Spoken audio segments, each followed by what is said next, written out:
Hello everybody! Today I'm going to continue wrapping up the books I read for the AtoZReadathon in November. Today I'm going to be talking about the letters F through J, and I don't have any further preamble, so let's get straight into it. For the letter F, I read Fools by Pat Cadigan, which is one of the books in this bind-up of 3 of Cadigan's novels, so I didn't read the entire thing. Fools is one of the Arthur C. Clarke Award winners, and even though I was trying to do separate reviews of all of the winners that I read in November, I didn't manage it with Fools because I enjoyed reading the book a lot, but I really don't have much to say about it, not really any analysis or criticism. I just enjoyed reading it. So Fools is a cyberpunk novel. In fact, I think most of Cadigan's science fictional work is cyberpunk, which, as I've been saying more recently, I'm not really into cyberpunk, but I've had to read more cyberpunk novels for the Clarke Award, and I've actually enjoyed quite a few of them, so apparently I don't dislike the genre as much as I thought I did. So I take it that Fools is the second book written in this universe. The first one is Mind Players, which I haven't read yet, but I'm gonna read it soon. It's in this bind-up. I think that Mind Players probably introduces the concept of mind playing a bit more than Fools does, but I got up to speed on it pretty quickly. So in this world, technology, a process has been introduced that lets people create fictional identities and personas and implant them in their memories. So you can use this ability to design a personality and use it to act, like in a play or something. You can also use it if you're like an undercover cop pretending to be somebody else. I think that Fools has 2 women in the story. One is an undercover cop who has a personality of somebody completely different, who thinks that the cop memories are a fictional personality even though that's the real person. And then I think there's another woman who is a mind player but has multiple personalities in her mind. I'm not sure if she's really in control of them. I think that some of those personalities have come to think that they're truly real people and they need to be gotten rid of. And yet I'm not really sure that there are actually 2 women. There might just be one, and there might be multiple identities, most of them fake, that think they're real and think that the real person is the fake person. It's deliciously confusing. I think it's meant to be this complicated to figure out, where you're doubting everything, and it's enjoyable in a way and very, very different in its feel from a poorly written book that's confusing because it's not written well, versus a plot that's actually really twisty and turny. A lot of times I don't understand why people say certain stories are complicated and confusing, but this one I actually thought it was, and I enjoyed it because it was. And I imagine that if I were to read it multiple times, I would pick up on more of the details and actually figure it out. What made it really compelling to read was it was fast-paced. There was always something happening. There was always a new personality to get into. And I thought that if I were to stop reading, I would lose everything I'd figured out and was holding very precariously in my head. And sometimes I had to stop reading it and I'd come back and couldn't quite remember what I'd figured out before. Like, how real does something have to be before it is real? Does thinking you're a real person make you real even if you're actually fictional or were created by somebody else? It's a really interesting question that I thought I wanted to read more about, so that's why I'm really interested in reading Mind Players. For the letter G, I was going to attempt Gormenghast, but once again I put it off because I actually got a pre-order of Giant Days Volume 6. I'd forgotten that I'd ordered this in order to get free shipping for my mom's birthday gift, but it arrived at the beginning of November and I said, well, clearly I'm not reading Gormenghast. So I love Giant Days. It's a contemporary slice of life comic about 3 women in university and their adventures and trials and tribulations and all of that, and I absolutely love it. I love the way it's written. I've really come to like Max Sarin's artwork in it. The series originally had a different artist and I was a little bit miffed that it changed, but I think Sarin's artwork is still similar enough to the original art that it works. So I don't relate to the college experience, but I do relate very strongly to the characters, particularly Daisy. I am absolutely Daisy, and there are so many similarities there. I loved it so much. I can't really tell you what it's about. Each issue in here is a completely different story, and it's no use really recapping all of that. But if it sounds good, definitely try it out.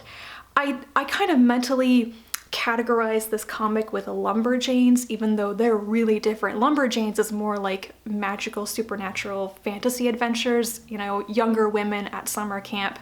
This is very contemporary, not genre in any way, but I don't know. I think it's that sense of fun in them that they make me so happy when I read them, and that's why I relate them together. For the letter H, I read Hawk by Stephen Brust, which is the 14th book in the Vlad Tolstos series. I've actually talked about this book already and kind of the end of the series and the series overall in a separate video, so you can go watch that if you want to know more. The short version is Hawk is the book where Vlad finally gets so fed up with being on the run from the mafia organization that wants to kill him that he does something about it, and it is one of the best books in the series. For the letter I listened to the audiobook of It Devours, the newest Welcome to Night Vale novel by Joseph Fink and Jeffrey Cranor, and the audiobook is narrated by Cecil Baldwin, which is a huge plus for me because Baldwin is the voice of Cecil in the podcast. He's the voice of Night Vale. Though in this particular book, Cecil pretty much doesn't appear. He's just sort of a background character, and it's not a story through Cecil's eyes in any ways, which is one of the things that I really liked about it. Particularly because Cecil's former boyfriend, now husband, is more of a major character in the novel, and I get to see him through the eyes of people who don't blissfully adore him and think that everything he does is perfect. Carlos turns out to be a little bit more flawed, and I like him more because of that. Anyway, the actual plot of this story is that a scientist in Night Vale named Nilanjana works with Carlos, and he is trying to investigate the house that shouldn't be there or whatever, and whenever he does, bad things start happening, and he thinks that the city council is trying to dissuade him from his research, and he asks Nilanjana to investigate these incidents because he cannot. So Nilanjana goes off into the desert trying to figure out what mysterious thing is swallowing people's houses and making people disappear and stuff. And she encounters a man who is part of the cult of the Smiling God. They might kind of like each other, and she doesn't know if she can trust him or not, if he is involved in what's going on or not. I am actually of mixed feelings about this book. On the one hand, I think that it is a stronger novel and standalone story than the first original novel in this world. The plot of it is much easier to grasp. It's much more focused. Nilanjana is investigating something, so it's an investigative story. I really couldn't tell you what the plot, the overall thing about the first book was. It just wasn't solid enough. I really liked the story here, and I liked Nilanjana. The thing that bothered me, and has been bothering me even more since I finished it, is that the Smiling God and that cult in the book bears almost no resemblance to the Smiling God's descriptions and the events concerning it in the podcast. And I like the podcast version a lot better.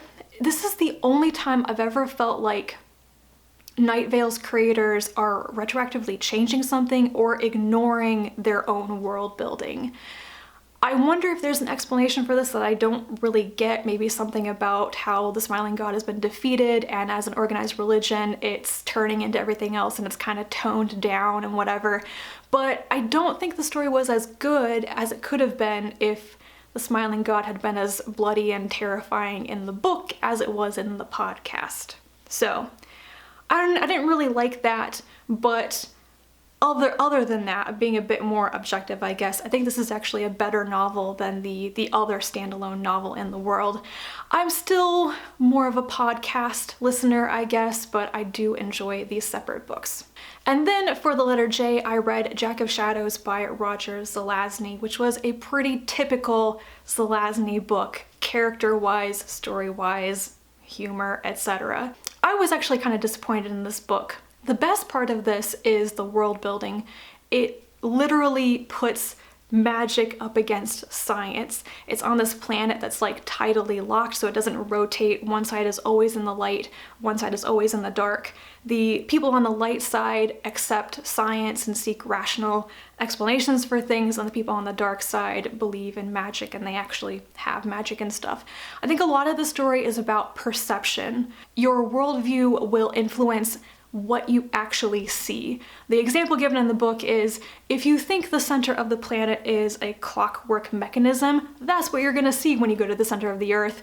If you think that it's actually molten lava and all that, then that's what you're going to see. Jack is from the dark side, and he gets his powers from shadows, which is symbolically interesting given his role to play in the story, because you can't have shadows if you don't have light and the dark. And basically, Jack is a thief. He's not a super great person. He's in love with this woman, but her father won't let him marry her unless Jack steals this item for him. Jack goes off to steal it, but he's been set up. He's caught immediately, and they behead him, knowing that he will resurrect on the dark side because he has multiple lives. He does, and then he slowly works his way back from where he was reincarnated and sets off to get revenge against those who wronged him, and then gets sidetracked by one of his nemeses. Yeah. This has got Zelazny written all over it. Jack is definitely from the same mold as characters like Corwin and Merlin from the Chronicles of Amber, Sam from Lord of Light, and Conrad from This Immortal, except I like all of those people a lot better than Jack. And the story, which is like that first person narration of a man's quest and just like the people and tests and situations that he encounters, that is like every Amber novel about Corwin and Merlin right there, just that type of story. Unfortunately, I did not like Jack, and he does not do really great things in this. For most of the book, I just thought, okay, this is fine. This is average Zelazny, but not his best. And then there's this one thing that happens, and it just left me completely cold for like the last third of the book. And as you might expect, it involves sexual dynamics. Basically, Jack encounters the woman that he was in love with. She's actually been shacking up with his nemesis, and when Jack defeats his nemesis, he gets her back. Only she doesn't want to be with him anymore, and he says, tough luck, you have to live here and sleep with me, and I'm gonna put a spell on you to make you like it. And at that point I went, you know, maybe this was acceptable in the 1970s, but this is clearly mind control and rape of somebody that you said you once loved, but now you're just being cruel about it. And I don't like people who do that. So I don't know if I would recommend this one. I think if you wanted to start reading Zelazny, start with something like This Immortal. Jack of Shadows is fine, but it does not really compare, I think, in quality and in interest with the other things I've read by him. That is it for those 5 books. If you've read any of these, or if you want to, please leave me your comments down below. And I will be back very soon to talk to you about the next 5. And until then, bye.